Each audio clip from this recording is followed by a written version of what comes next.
There he goes and he's bowled it. Hyderabad में भारतीय यंगिस्तान के सामने नेस्तनाबूद हो गया न्यूजीलैंड। अश्विन की आंधी में कीवियों के पांव उखड़ गए।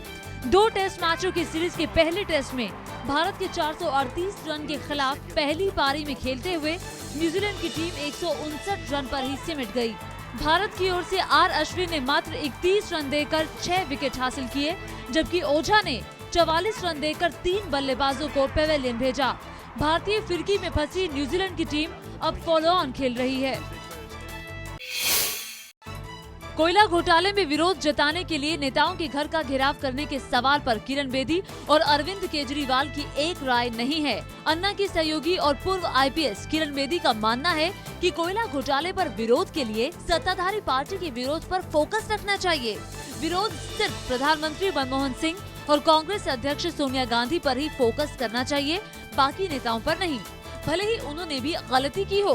हालांकि किरण बेदी ने ये भी कहा है कि अरविंद केजरीवाल के ऐलान को उनका समर्थन है। मुझे लगता है कि किरण बेदी जी को भी आने वाले कल में इस बात का एहसास होगा कि कांग्रेस के हटाने मात्र से भ्रष्टाचार नहीं बच सकेगा। क्या भारतीय जनता पार्टी के समय में ताबूत घोटाला नहीं हुआ? क्या उनके राष्ट्रीय अध्यक्ष को खुलेआम कैमरे में आपके में रिश्वत लेते नहीं देखा गया? क्या हम भारतीय जनता पार्टी या इन पार्टियों के मित्रों पर विश्वास कर सकते हैं कि वो भ्रष्टाचार रोक लेंगे? तो भ्रष्टाचार बड़ी समस्या है जिसमें ये पॉलिटिकल पार्टीज आपस में मिल गई हैं। जिस तरह से सदन को रोका रखा है भारतीय जनता पार्टी ने, केवल इस्तीफे की मांग बहस नहीं करवा रही। बहस कराए ना, देश के सामने पता चलना चाहिए।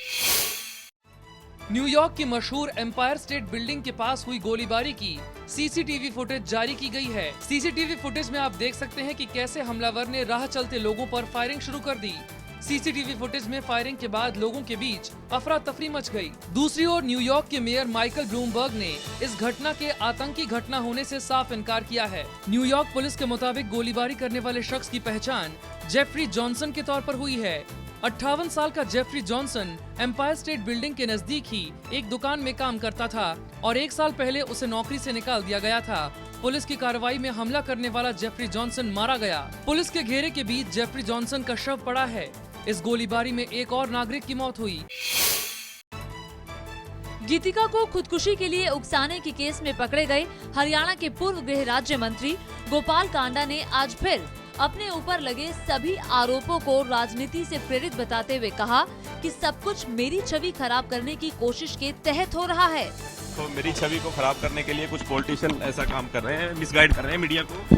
ऐसा कुछ नहीं है, ये सब मीडिया को मिसगाइड किया जा रहा है और सच्चाई सामने आ जाएगी आप लोगों को। ऐसा पता चल रहा है कि गीतिका को आप परेशान कर रहे थे? नहीं, ऐसा कुछ भी नहीं है, सच्चाई ये नहीं है बिल्कुल भी।